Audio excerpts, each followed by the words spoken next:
Hello, welcome to today's video. Today we're going to talk about some new spells I've written up for Warlords of Erehwon.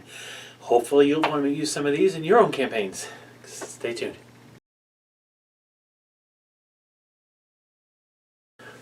Alright, welcome to today's video, guys. You know, Rick did not give us any way to, any insight into how to design spells or anything. But, you know, he does kind of want us to have fun with the game. And a lot of us might have ideas for new spells. The thing is, sometimes when we design those things, we end up making them maybe too powerful or maybe not powerful enough compared to other spells.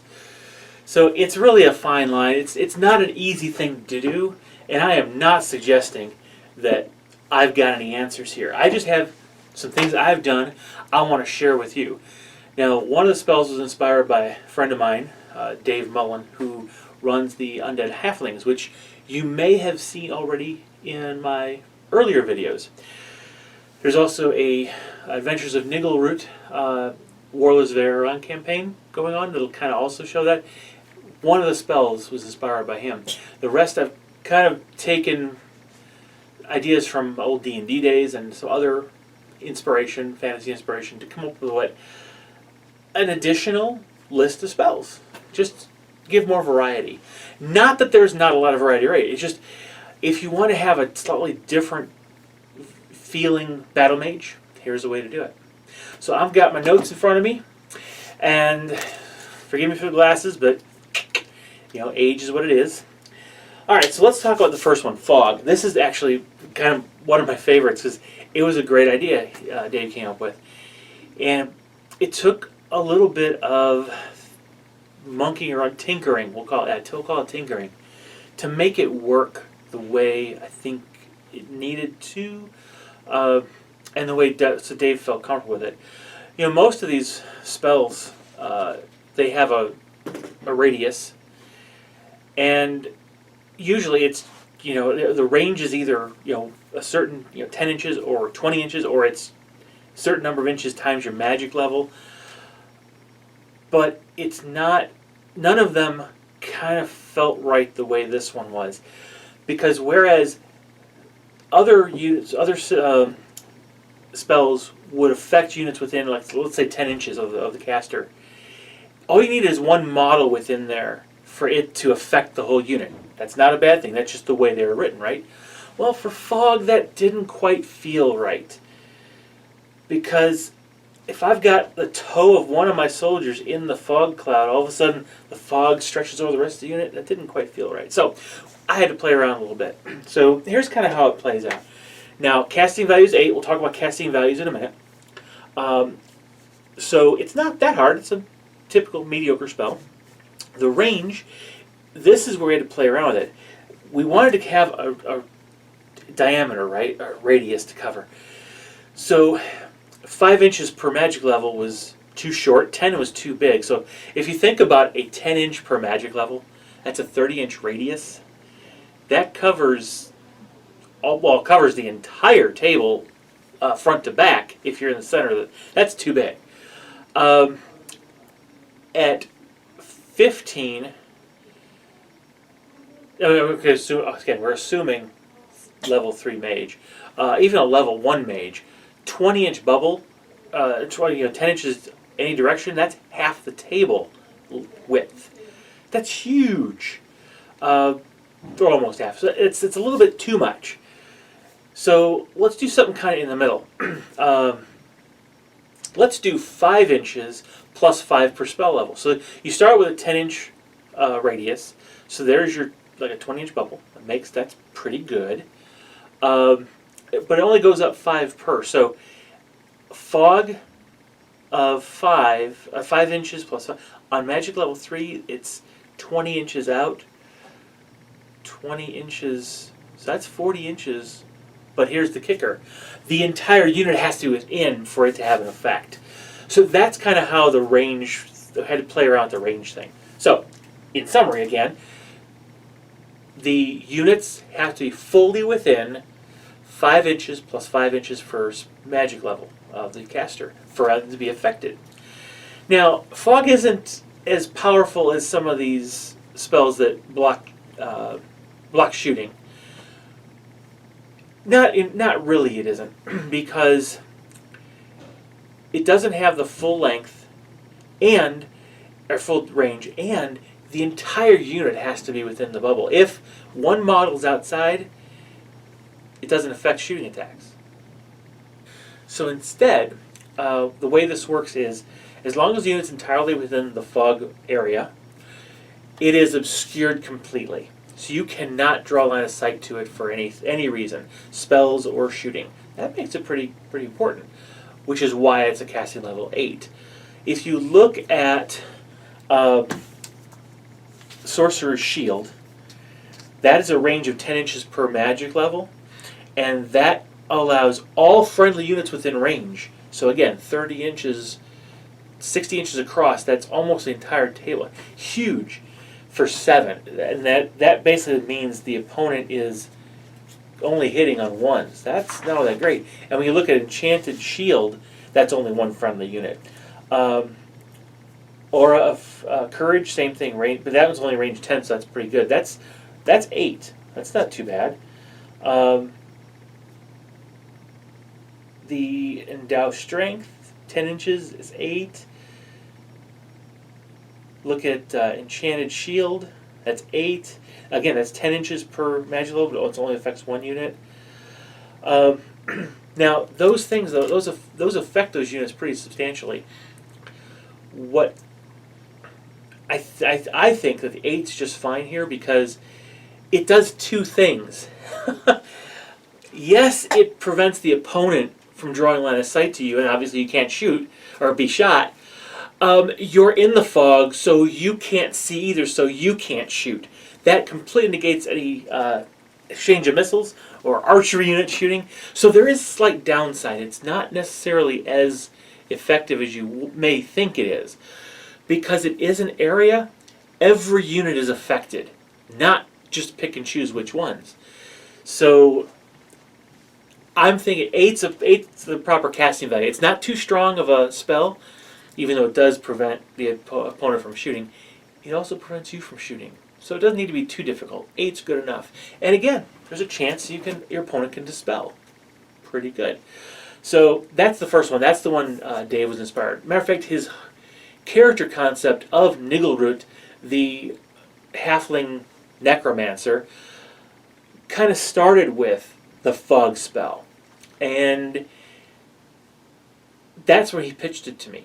And so that's when I first came up with some rules for it. Now, it took a while before those rules were ironed out into this form. So it took a little bit of rethink and chit-chatting about it, and I don't think we actually play tested it because until it was in its final form, because we kind of saw where things would not quite. It just didn't feel right, just the way it was written. So, but in the end, we did play test it, and you actually get to see it in use on the Adventures in Niggelroot series. So go and check that out if you want to see fog in use. So now remember, spells are 10 points apiece. If you pass the first one, your magic user gets. All right, next one. The rest of these are the ones I came up with and I thought are pretty cool. Blink, just like the old D&D version. You basically shunt your unit from one point to another. It's essentially just a 10-inch hop. Ignores it ignores anybody in the way.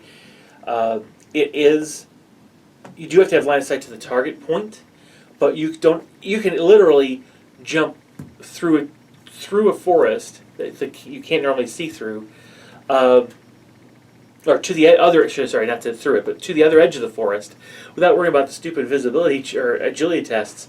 You can jump over one of your own units to get away from an opponent, so they can't charge you. They'll charge the other guys between you, and it's also a quick way moving 10 inches up the field. So let's say you have your magic user and his unit are in a precarious position. So they can run or sprint, so 12 to 15 inches, but then they can cast this and go an additional 10. So that will allow them to potentially escape 25 inches away from the opponent. That's one of the uses. Blink is also a way to get kind of hop around things or past things so that you can probably skirt the table. As a matter of fact, if you can position it right, you can, and your opponent gives you the opportunity, which is their mistake, you can sprint forward, cast the spell, and hop another 10 inches and get toward their back line, threatening something in the back of their space. So, especially if you've got shorter range abilities or other spells. But Blink, it's a simple one. It's a casting value 8. Most of these are casting value 8. I call them mid-range spells. It has utility, but it's not one of those game-breaking, like, oh, I've got to take this spell. It's more, it'll definitely add some flavor, though. The key is you take your current models, you just pick them up and drop them within 10 inches at the new point. Your entire unit. The next one, now this one is something that it struck me. You got priest units in the knight army list, and you have shamans in some of the other army lists. Now, shamans are kind of like witch doctors, or the holy men of the tribe. It was interesting, though, that none of these holy characters had any way to influence undead. So I kind of thought, I think we need something like a turn undead spell. Let's see. Okay, so again, now here is a casting value 8. And I kind of took inspiration from a couple other spells. And you'll see how that plays out in a second. But now the key here is you cannot take this if you are an undead player, you have an undead character, or the necromancer himself. So instead of just saying if you have an undead army, it's literally if you have the undead keyword or special ability, or you are a necromancer for the undead army, you cannot have this spell. It just doesn't make sense. Okay. So here's what it can do. And the range is only 10 inches, so it's a short range, just like I'm thinking the old D&D rules when you're turning undead, the cleric would be. You pick a single unit that you can see within 10 inches, and you make your casting roll. On an 8, it goes off. Of course, you got the opponent can dispel. It is magic after all.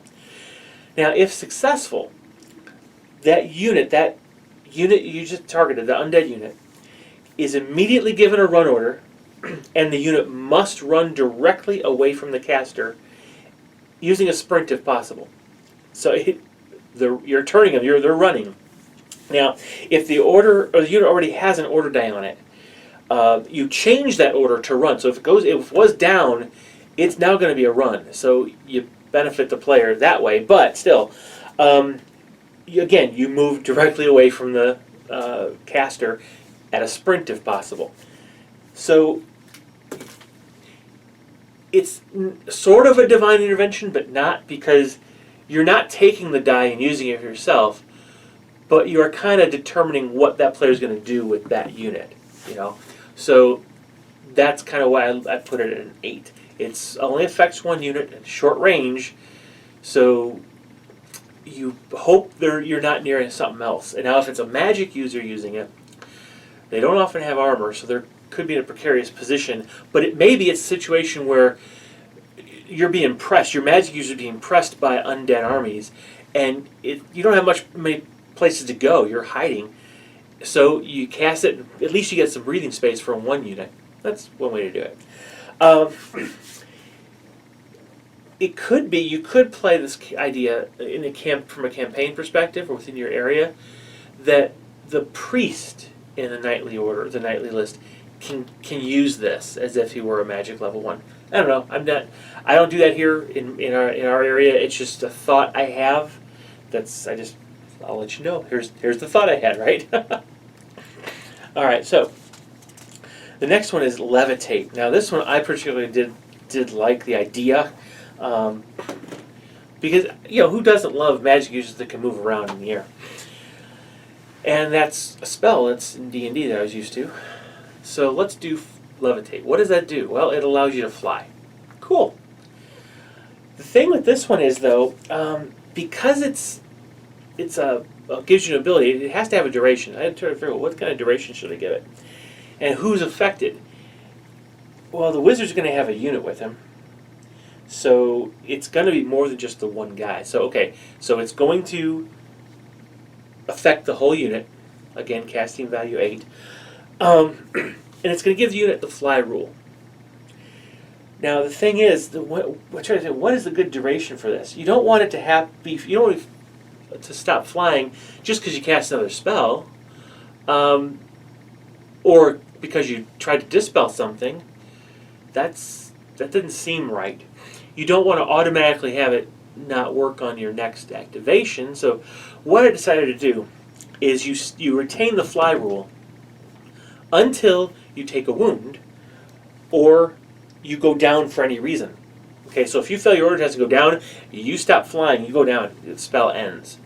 I figured that's a pretty good way to do it. Now, the one note for this one is if your wizard is riding a monstrosity or a monster, you cannot cast Levitate. The last thing I want to allow guys to do is take a wizard, put him on a basilisk, and make that thing fly. No way, okay? So again, be thoughtful when you're trying to create these. Don't make them too powerful. All right, next one. This one, I really had this idea, and part of it was from it gave me the idea from Skyrim. And, of course, Dave trying to kill my wizard all the time contributed to this one. I thought, maybe you should be able to go ethereal and avoid taking damage. And, of course, you can't do damage either. So what would that look like? And I had to kind of play around with it because I didn't quite know how that would work. So gave it some thought. Here's kind of what I did. So first of all, it again affects the entire unit. So your wizard's unit becomes ethereal. And what does that mean? Well, while ethereal, the unit may move through terrain and other non-ethereal units. Again, non-ethereal units, so non-spectral. As if it were open ground, as long as the unit ends up more than 1 inch away from any other unit at the end of its movement. While ethereal, you cannot charge or attack any non-ethereal units except as noted below. I'll tell you about that in a minute. Similarly, you cannot be targeted by non-ethereal units except as noted below. You can still be affected by spells, though. And now, essentially, a non-ethereal unit is something that doesn't have the spectral undead rule, or having cast this spell. So you can have two wizards fighting each other when they're ethereal, and you can have the wights from the undead list fighting the wizard and vice versa. But a regular skeleton unit or a regular knight unit, they can't hurt the ethereal wizard. Now, the other exception is any non-ethereal unit armed with a magic weapon, ranged or melee, can attack the ethereal unit and charge them normally. However, only that model with that weapon can actually engage in the hand-to-hand combat. I thought that was a kind of neat because you can then have the champion, for example, charge into your wizard, or a wizard or warlord with a magic item, but only that model, not the rest of their unit, can engage. I thought it was kind of cool. Again, my head.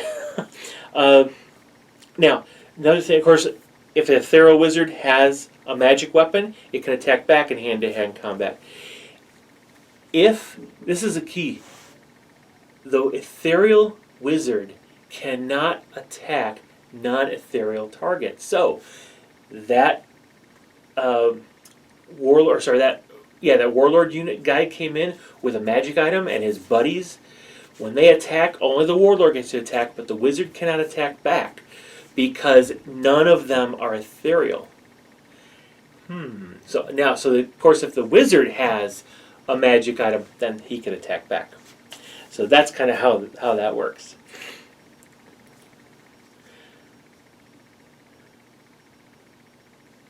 Now, this is another piece here. Since the wizard casts the spell after the order is resolved, so you do your rally, or you do your run, or you do your advance, then you cast the spell. The wizard, you won't be able to actually make any attacks on a unit while you're ethereal. It just mechanically won't work. The wizard can only engage in hand-to-hand combat if the ethereal wizard is charged by another unit, ethereal unit, or ethereal wizard, because this spell lasts only until the user's next activation. So you can't go ethereal and then charge, right? You have to charge first, then you're in combat, so you can't cast a spell. So this is not designed to be an offensive spell. This is really a defensive, keep me safe while I move around the battlefield spell.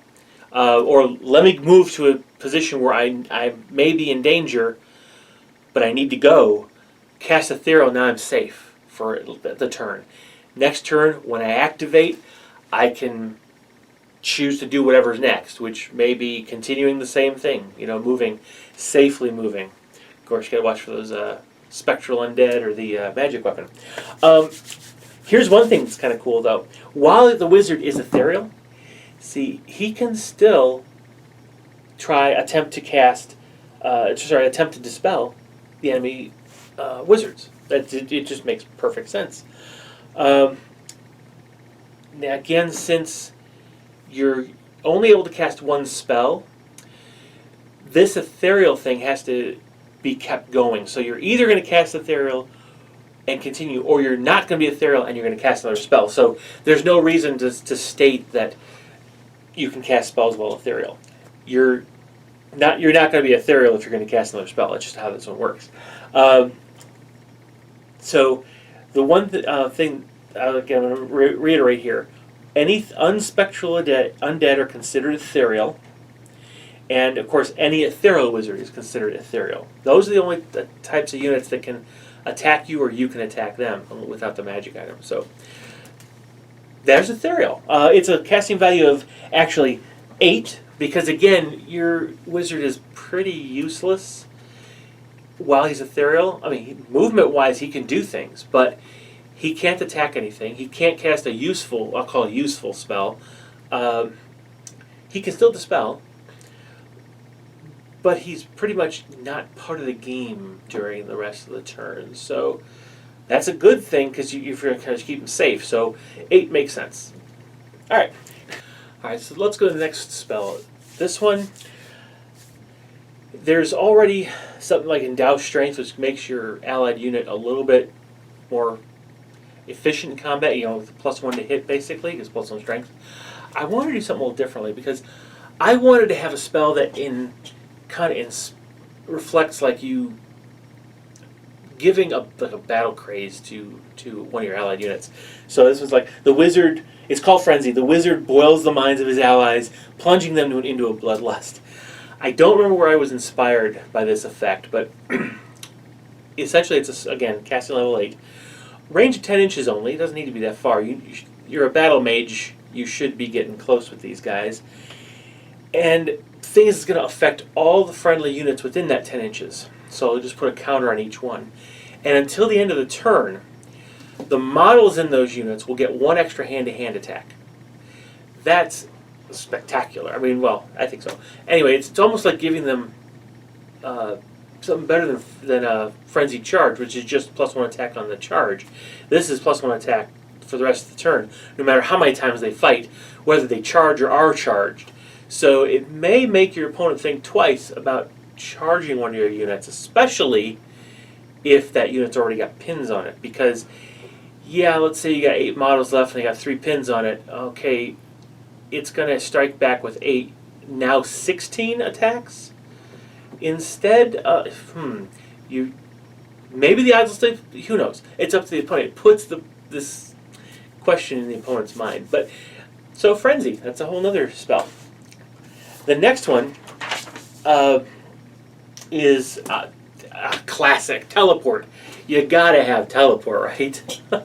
So I envisioned in this case, instead of it being like a blink where it just snap, boom, you're gone, I envision this as literally being a portal opening right near the wizard, and he walks through it.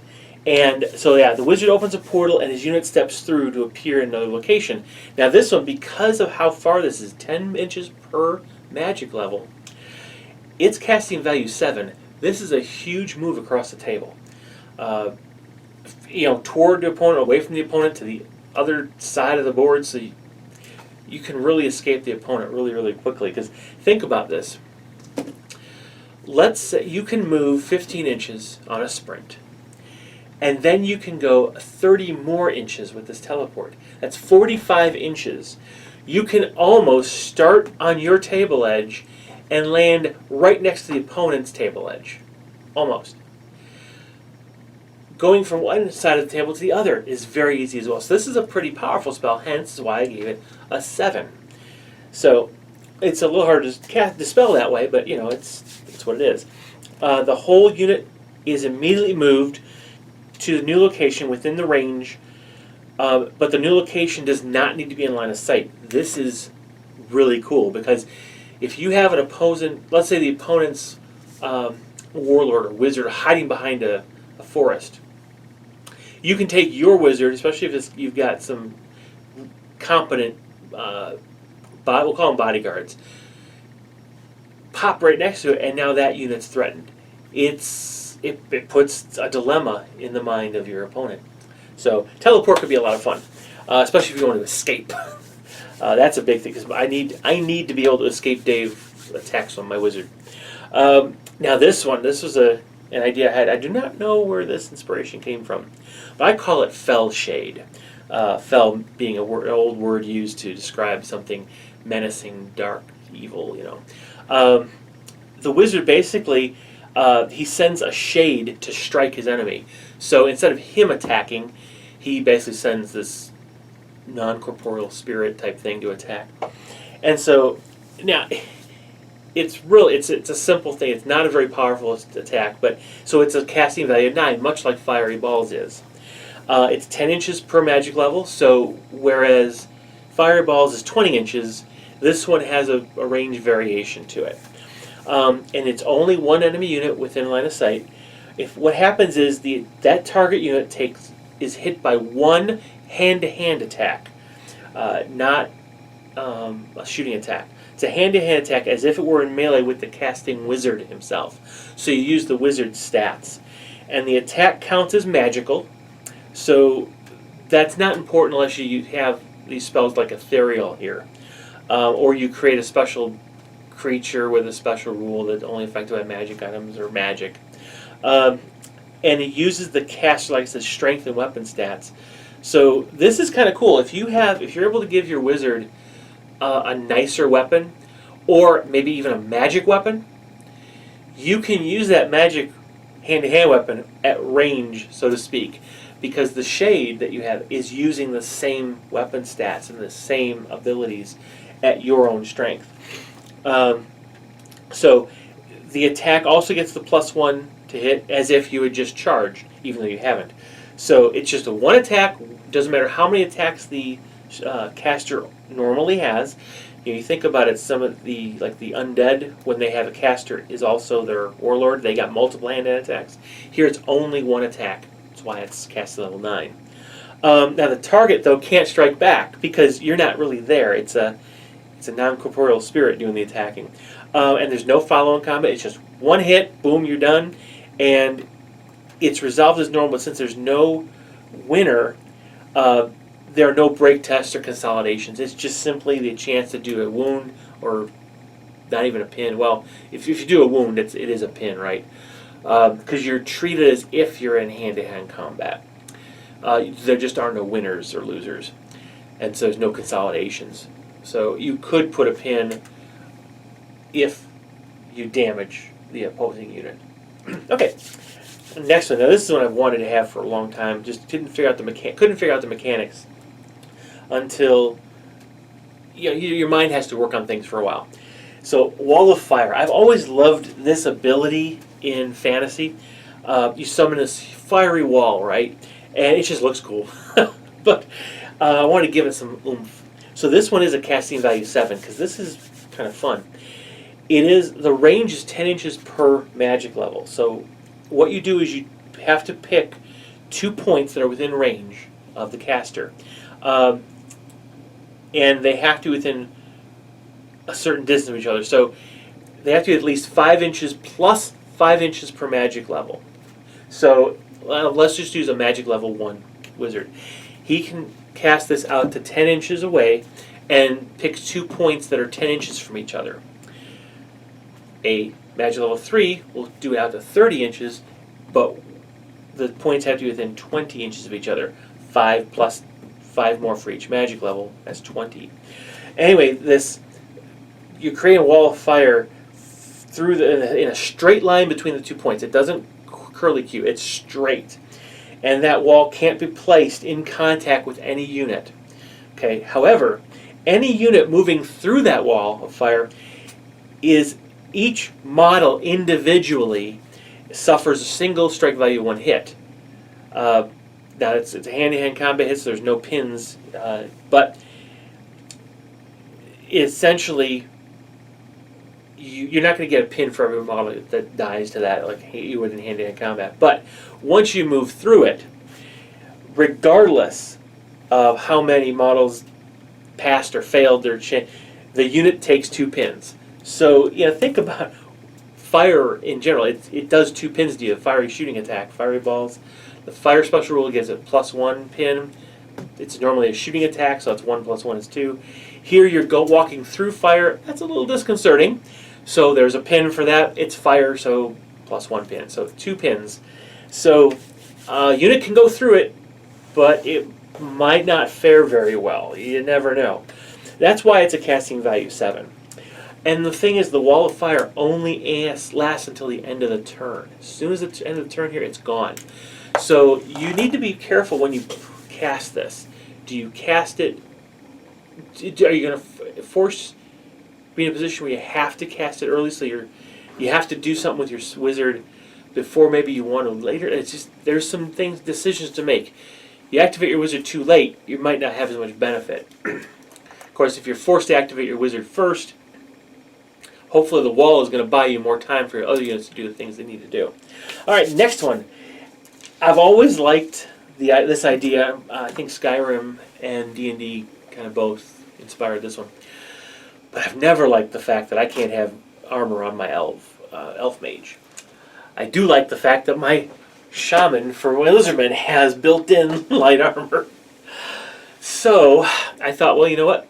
Why not have something called Dragon Skin as a spell? Essentially, you conjure a mystic armor. I've seen that effect in many different games or settings, so it just made sense. So again, casting level 8. There's no range, it just applies to the caster himself, not his unit.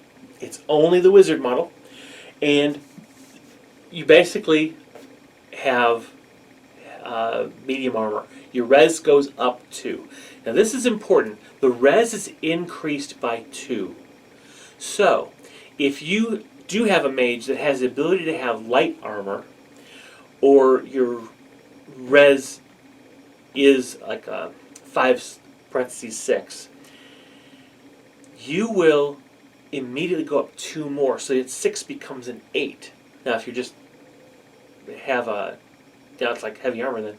But if you don't have any armor at all, then you're going to go up to 7. Like an elven wizard goes from 5 to 7. Still not bad, just not as great as it could be. So I think the reptilians will come out ahead on this one.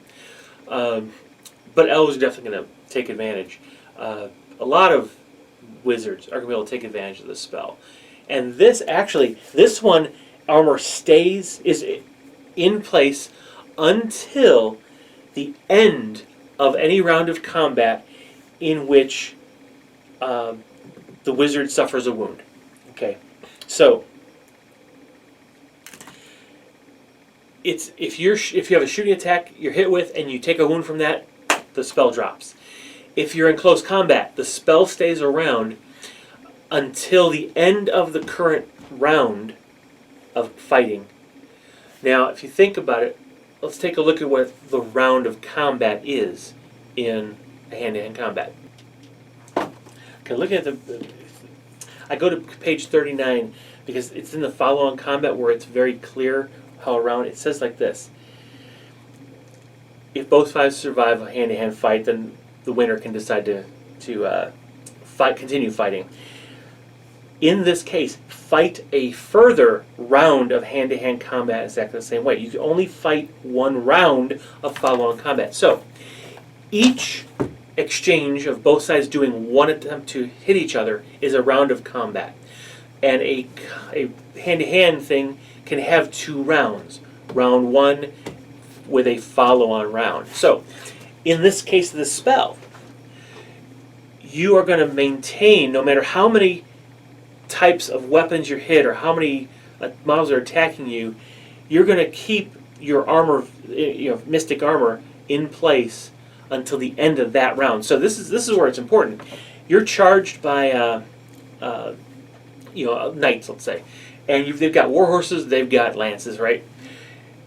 When they attack you, if the guy does his war horses first, and you take a wound from that, you still have your mystic armor against the lances, and vice versa. Once all the damage is dealt, both sides, and you decide which one wins, that's when, if you have taken a wound, 1 or more wounds, that's when you will lose your mystic armor, or your dragon hide. So this thing sticks around for hopefully quite a while. So cast this first turn, it stays in place until you get attacked.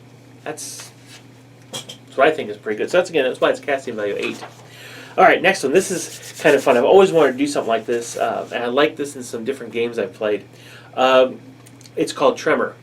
The wizard shakes the ground beneath the feet of the enemy. Now this one could be mean. It's kind of like,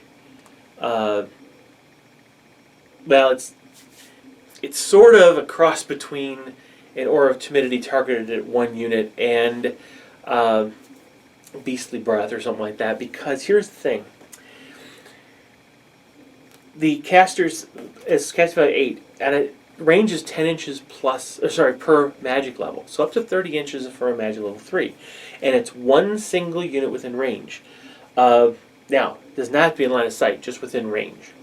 The target unit has to immediately make an agility test, and if they pass, they take a single pin. They're disordered enough from just bracing themselves. But if they fail, they're given a down order because they fall to the ground, help a fall and can't get up, and they're given a pin. Now, if the unit already has an order die on them when they fail, then it's turned to down. So you're basically able to knock the unit over, so to speak, and that could be useful. It's not too strong. It doesn't deal any damage, but a pin here and there helps, and forcing a unit to go down, and that causes the opponent to have to roll to make the die come up, that could have implications. So again, casting level 8. The next one is Mend. I like this one because when you're fighting against an opponent and they're laying siege to your fort, and you start taking damage to the building or the wall or whatever, I thought it'd be kind of neat to be able to repair it. So when you look at the building rules in the book, it tells you how to, do damage to buildings. Well, Mend kind of undoes some of that damage. It's healing for buildings, and so it's only 10-inch range, casting value 8. A single building within range, but you have to be able to see it.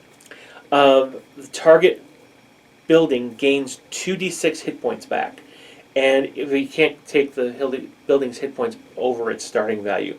Now, remember, you can't draw a line of sight through another unit. So it sounds like, 10 inches line of sight should be easy, but if you're defending in a fortress area, walled, you might have units around you. You may have to position your model in such a way you can actually see the damaged section of the fort in order to cast this. So, but I thought, Mend is a good spell to have. Now this one, kind of along the lines of Cleric again, but I thought, I've seen it. The elves in Lord of the Rings do it. Can do it, or in a certain manner. Heal. Let's have a heal spell. The wizard's magic knits flesh together. Casting value 8, range 10 inches. 1 friendly model within range and line of sight. Think champion, your wizard himself, or your warlord. That target regains 1 lost wound. So they can keep your warlord or champion in the fight a little bit longer. Heck, even keep yourself in the fight a little bit longer, maybe. Then finally, the Winds of Aeolus. This one I thought would be just kind of cool. So let me talk you through it. So,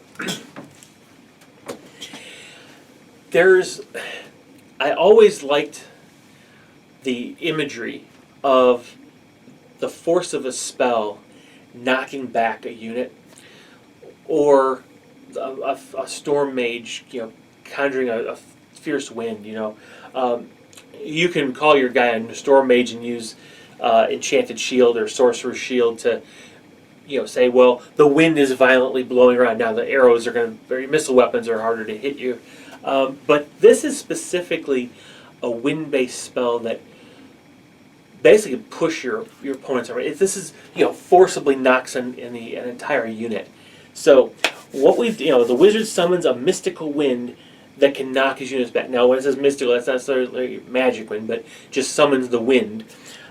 Interpret it how you want. It is a casting value 7, and it is 10-inch range per level of magic user, and it's one single enemy unit in line of sight. The target unit must make a strength test. Now, usually that's 4 or 5 is usually what strength is, unless you get to monsters, which are 6 or more.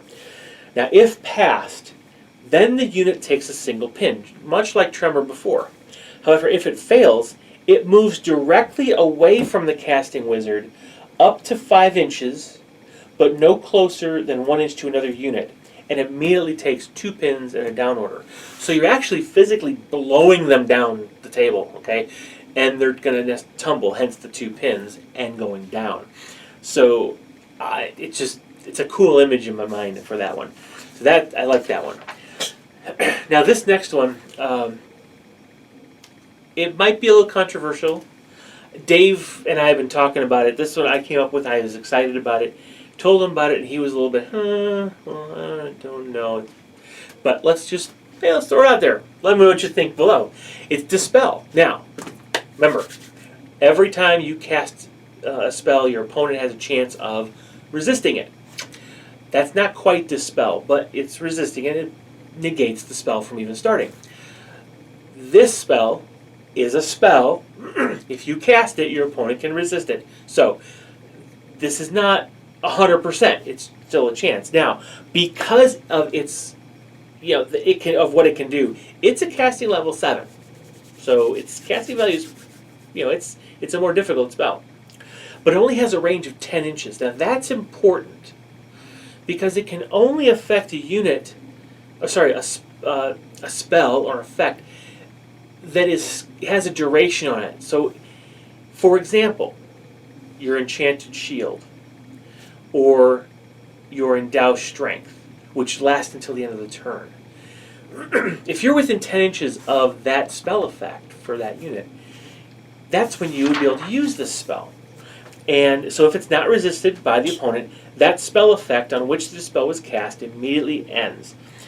If the effect covered multiple units, all units lose the magical effect. So let's look at endow strength. All friendly units within 10 inches, right? That are in hand-to-hand combat, all friendly units within 10 inches get +1 strength. So as long as they go into hand-to-hand combat within 10 inches of the spellcaster, they get that ability. Enchanted Shield is only 1 enemy unit, but Sorcerer's Shield, yes, is all units within 10 inches per magic level. So that could be the entire army.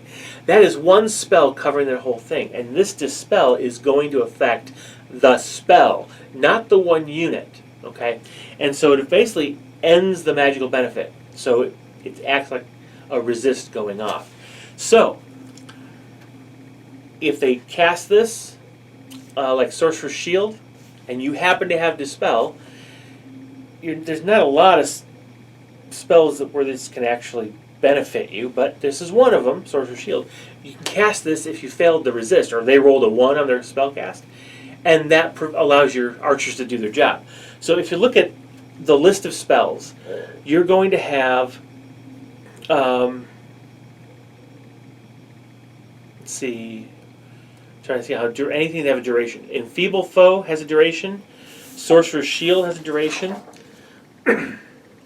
Endow Strength, Enchanted Shield, and that's it. So you have a grand total of 1, 2, 3, 4, 4 spells in the main rule book that out of all, what is it, 14? 4 out of 14 that can be affected by this spell. That's not a lot. It does, I mean, there's some important spells there, don't get me wrong. There are a couple duration spells in this list. But again, it's up to you guys what you use and don't use. So this spell can be useful. It can be overpowered depending on how you guys look at it. Again, it's your game. Play with it. Have fun with it. Whatever you want to do. So right now, Dispel is my last spell. Again, range 10 to a unit that has a magical effect on them.